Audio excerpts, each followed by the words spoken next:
and entrepreneur straight out of New York City, Michael Chernow. What's cracking?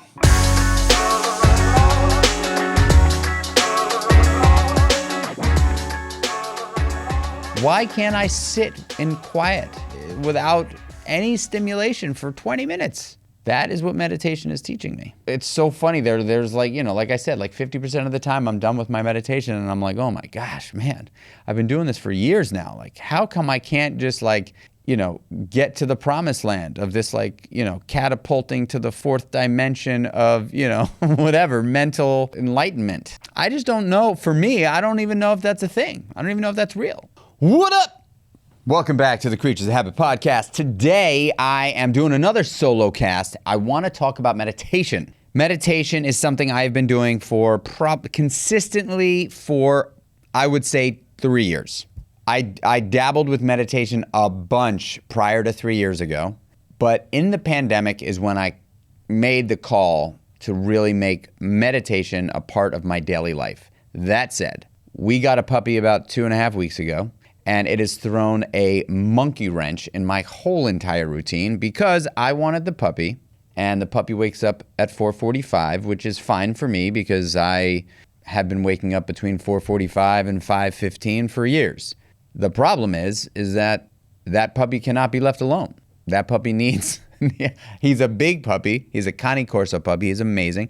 But I need to be fully attentive in the morning with him. And my other dog, Bowie, gets up as well. So it's just taken my whole entire morning routine, and I've had to put it up on a shelf for the foreseeable future, And you guys may or may not know my morning routine, but my morning routine is very important to me, and it's a long, drawn-out thing, and I love doing it. But I'm also cool with taking a break from it. I think that's something to make a note of. I am cool with taking a break from it. There's some non-negotiables in there. Meditation is not one of them. It's not one of them. And we're going to get to meditation, but I have some non-negotiables that I do every morning, whether I'm got the puppy sitting right next to me or not. When I'm traveling, it's my non-negotiable morning routine, and I'll quickly tell you what that is. That is wake up and smile, immediate gratitude list. It lasts about 30 seconds. So I smile really big. I make a mental gratitude list. I think about the things that I love, the things that I have. I don't think about the things that I want and that I don't have. I really just focus on the things that I love in my life and the things that I have. My wife, my kids, my family, my house, my car, the puppies, the businesses, those things. I make it quick. So I start the day with pow, crazy optimism, absolute happiness for what I have. And it's hard to do. It's not an easy thing to do. You would think 30 seconds to a minute in the morning, lying on my back, smiling, thinking about things I'm stoked for should be very easy. It's not. It's hard. It's awkward. Some days it's easier than others, but I'm just here to tell you that I do it every single day. I get out of bed, I take a piss, I brush my teeth, I floss my teeth most days, I splash water on my face, and then I get on my knees and I pray. I pray for about 3 to 5 minutes. I've got a prayer that I've been saying for many, many years. And right after my prayers, I bang out 50 straight push-ups. I've been doing that for a long time. I do 50 straight push-ups. And then right after those push-ups, I do my stretching. So I'll go down dog, up dog. I'll do 5 rounds of that. And then I will go into my cat-cows, and I'll do that. And then I drink a shit ton of water with some electrolytes in it. And that is typically my non-negotiable morning routine. Meditation is something that I really want to talk about today because meditation, I don't know necessarily how much of an impact meditation has had on my life. I will tell you this. My react response today, it's so much better than it was 3.5, 4 years ago. And what I mean by react response is the time it takes for me to respond to something today is very different than how I would react before I started meditating on a regular basis. Reaction, something's coming at you, you move your head to get out of the way. Response, somebody says something that you don't like. Instead of immediately reacting, you pause, you take a breath, maybe you say something after you've actually thought about it for a few minutes. Maybe you don't.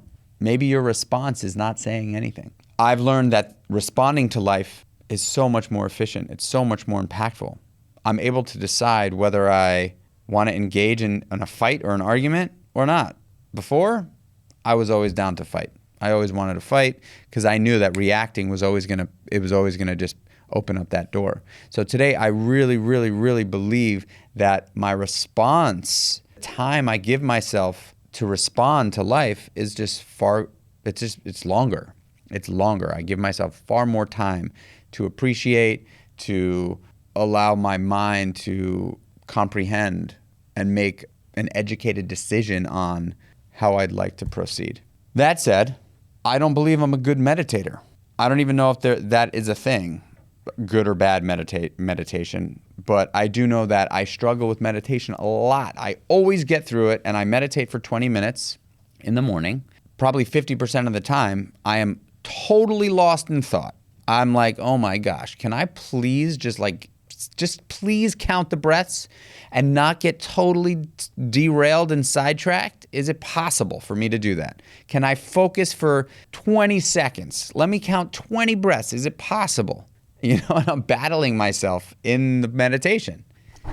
And I'm cool with it. I think that is it. I think that is what it is. Meditation is awareness. Meditation is patience. Meditation is boredom. Active boredom.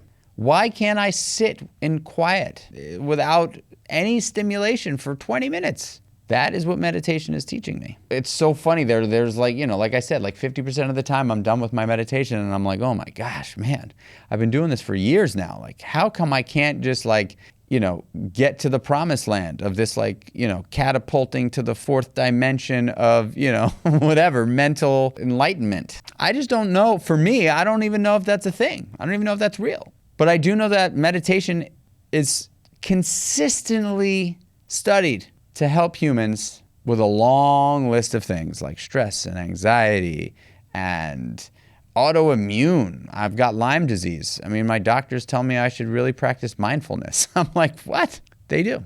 That's what they say. Practice mindfulness. So if you've been meditating and you're like, oh my God, this sucks. I can't concentrate. I can't focus. My brain is all over the place. I'm here to tell you, me too. It's nothing to be stressed out about. Keep doing it. Why keep doing it? You might say, well, why would I keep doing it if I can't? Why wouldn't you keep doing it? Why not? Challenge yourself to continue to do it. It's been done for thousands of years. All the greats say it's something that they do. Doesn't matter if you're not great at it. I'm not great at it. Maybe one day I will. I'm looking forward to that. I remember back in the day when I started Muay Thai kickboxing, and one of the main sort of modalities in Muay Thai for conditioning and cardio, but also timing, is jump rope, skipping. And it's not skipping with like a little thin rope. It's skipping with like a fucking garden hose. It's like a thick, heavy rope. And if you miss it and it hits you in the toe, it hurts like hell. And all these Muay Thai guys, they will skip with these big, heavy, thick plastic tubes for a half an hour, 40 minutes straight without stopping. And I could not get it. I could not get it. I tried so hard I just could not get it. And then all of a sudden, out of the blue, one day, it just clicked. And I got it. And I was like, oh my gosh, I can't believe this. I can pick up that rope and just do this now? Like actually do it? And so I'm hoping I have that experience with meditation one day. But right now, there are days where I am totally at peace and at ease, and I'm able to get through the 20 minutes and feel like I have allowed my mind, body, and spirit to sort of just be. And then there are days where I'm like, this sucks. I'm over it. But I love meditation, and I use Headspace, and I use the 365 program on Headspace, and it's basically like they have a meditation for every single day of the year. And it doesn't necessarily mean that you have to like if you miss a day, you're going to be off. But it's called 365, and they take you through a bunch of different phases of meditation and introduce you to different styles of meditation and different things that you could potentially think about. I love it. I love Headspace. And I love meditation, even though it's incredibly hard and frustrating. I believe that walking through life with the ability to be aware, more aware, be more present, because that is ultimately what I am using meditation for. Really, at the end of the day, what I want to be is more present in my life, for my family, for myself, my kids, my wife, my business. I really want to be more present. And that is what I believe meditation is helping me do. Do I feel it like a direct line? Nah, not all the time. Do I believe that it is absolutely helping me in the charge to getting to this place of greater presence? I believe 100%. So if you're thinking about meditation, I just wanted to share with you that meditation has been super helpful in my life. Whether I like to think so or whether I actually think so or not, it has. It is a discipline. It is a practice. It is giving me the opportunity to sit in silence, to get comfortable with boredom. Try it. Try it, Headspace. I have nothing to do with Headspace. I just love the app. It makes it so easy. Guided, meditation. If you loved this podcast, give us a 5-star rating and a review. And if you didn't love the podcast, so sorry. Please pass it off to someone who you think may love it. And if you did love it, share it with your friends and your family. That is ultimately what helps us grow this bad boy. A 5-star rating and a review would really, really help the podcast. I'm begging you guys to take a little bit of time out of your day to write these quick little reviews. It could just be as simple as, love the podcast. You're awesome. Thank you so much for the content. Just like that, 5 stars, boom, takes you no time. Anyways, love you guys, appreciate you guys. Until the next one, y'all. Peace.